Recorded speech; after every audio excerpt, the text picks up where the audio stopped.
مارا انترتينمنت نايلوم مدبو حيزو غريب زولو مدب وين وددر من أوراء يكون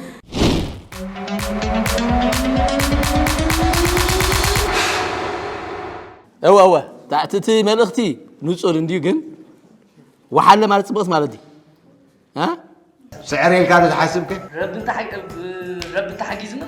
عودي بدا حجزك اللي حرت حجزه قلت حجزك انا حجزه بتاع استلام بس حجزه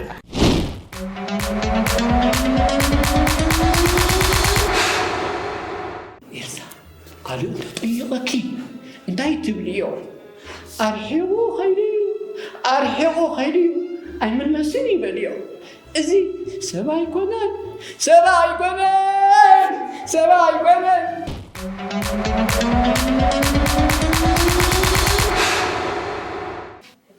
دراما دي ولا مونولوج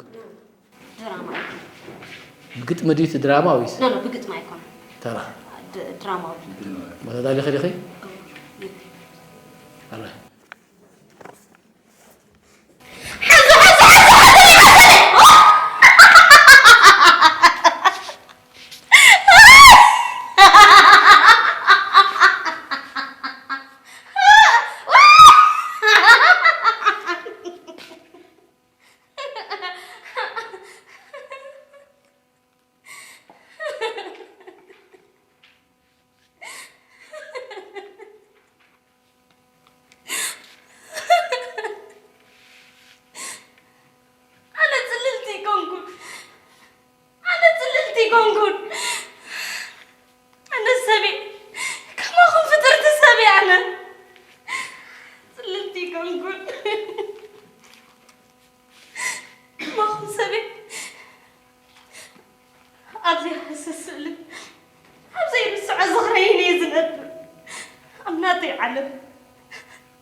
كما يكنيهم عدمات زي عربي زغرب أبهلن سنة وبن ذتكر كحسنيو ካብ ኣስመራ ንሎሚ ብዛዕባ ውድድር ናይ መድረኽ ድራማን ፊልምን መን ኣውራ ዝጠመተ ክኸውን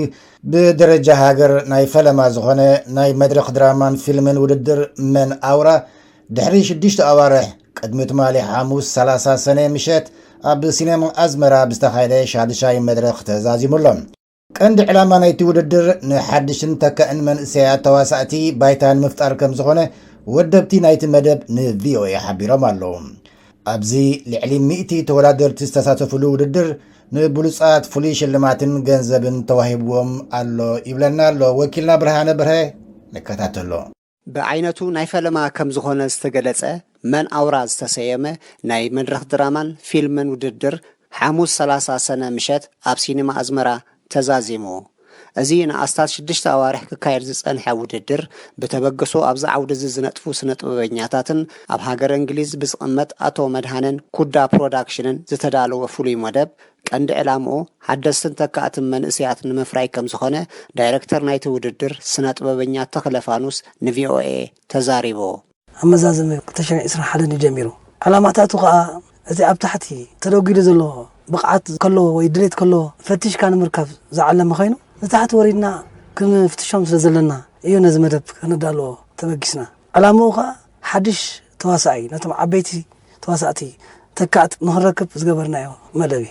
ካብ ቀዳማይ ክሳብ ራብዓይ መድረኽ ኣብ ዝተፈላለየ ቦታታት ከተማ ኣስመራ ሓሙሻይ መድረኽ ከዓ ኣብ ከተማ ምጽዋዕ ከም ዝተኻየደ ዝሓበረ ስነ-ጥበበኛ ተኽለ ንዕላማ ናይ ሻድሻይን መዛዘምን መድረኽ ብኸምዚ ኣብሪሆ እዚ ሻድሻይ መድረኽ በፂሕዎ ዘሎ ቀንዲ ዕላማና ነቲ ናይ ውድድር መን ኣውራ ኣብ ውሽጢ ኤርትራ ይግበር ከም ዘሎ ህዝቢ ንምልላይ ኮይኑ ካልኣይ ከዓ እቶም ተዋሳእቲ መሪፅናዮም ዘለና ኣብ ሲኔማ ከመይ ዓይነት ብቕዓት ኣለዎም እቲ ቅድሚት ዘሎን እቲ ድሕሪት ዘሎን ልክዕ ኣብ ናይ ሲኔማ ሰብ ክዋሳእ ከሎ ክሰምዖ ክኽእል ኣለዎ እዚ ናይ ሻድሻይ መድረኽ ሓደ ካብቲ መምዘኒታቱ ጽቡቕ ገይሩ ድምፂ ስሚዑ መልእኽቲ ብንጹር ንክሓልፍ ተኾይኑ ልክዕ ኣብ ሲኔማ ክግምገም ክኽእል ኣለዎ እዚ እቲ ካልኣይ ዕላማ ማለት እዩ ሳልሳይ ዕላማ ኩሉ ሰብ ክሪኦም ከሎ ነናቱ ድምፅን ብልጫን ክብ ከሎ ዝያዳ እቲ ኮሚቴ ወይ ከዓ እቲ ስልጣን ተዋሂቡ ዘለዎ ኣካል ፀቕጥታት ዘይኮነስ ብነፃ ንኽውስን ጽቡቕ ፍርዲ ንኽህብን ፀቕጢ ኣለዎ እሱ እዩ እቲ ናቱ ዕላማ ማለት እዩ ኣካየዲ ስራሕ ናይቲ ውድድር ኣሮን ዘርኣይ ብወገኑ ኣብቲ ውድድር ካብ ዝተፈላለዩ ቦታታት ዝመፁ ልዕሊ 100 ሓደስቲ መንእስያት ከም ተሳተፉ ኣብሪሆ ኣብዚ ውድድር ከባቢ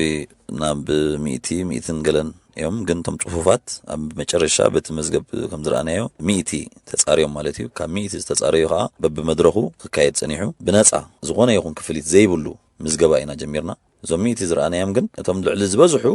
ናይ ባዕሎም ታለንት ዘለዎም ኣብ ገዝኦም ተዋሳእቲ ናይ ክኾኑ ባህጊ ዘለዎም ኮይኖም ረኺብናዮም ማለት እዩ ካብቶም ኣቐዲመ ዝገለጽክዎም ጠቕላላ ዝኾነ ኮርስ ከይወሰዱ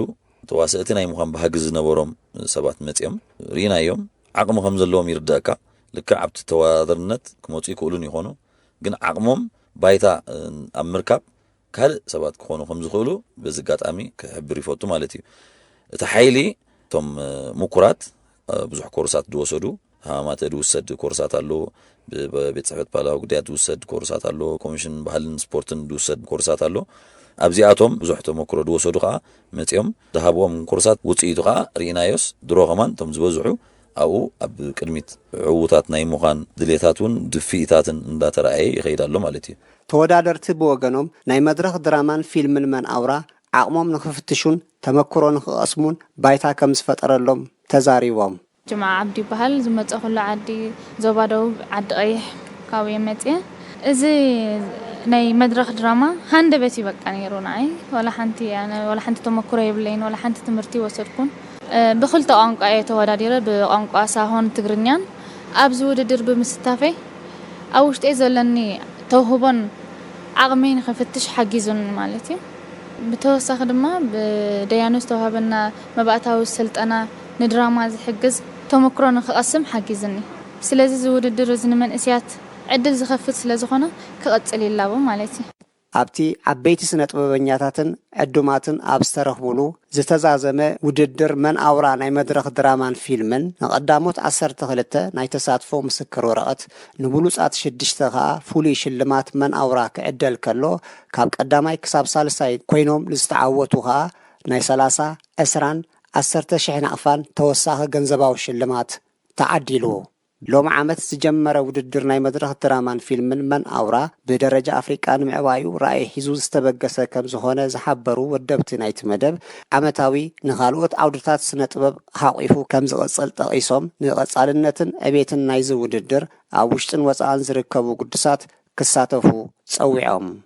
እዚ መደብ ክውን ንኽኸውን አበርክቶ ንዝገበሩ ኩሎም ትካላትን ውልቀ ሰባትን ምስጋንኦም አቅሪቦም ኣለዉ ብርሃነ በርሀ ንድምፂ አሜሪካ أسمر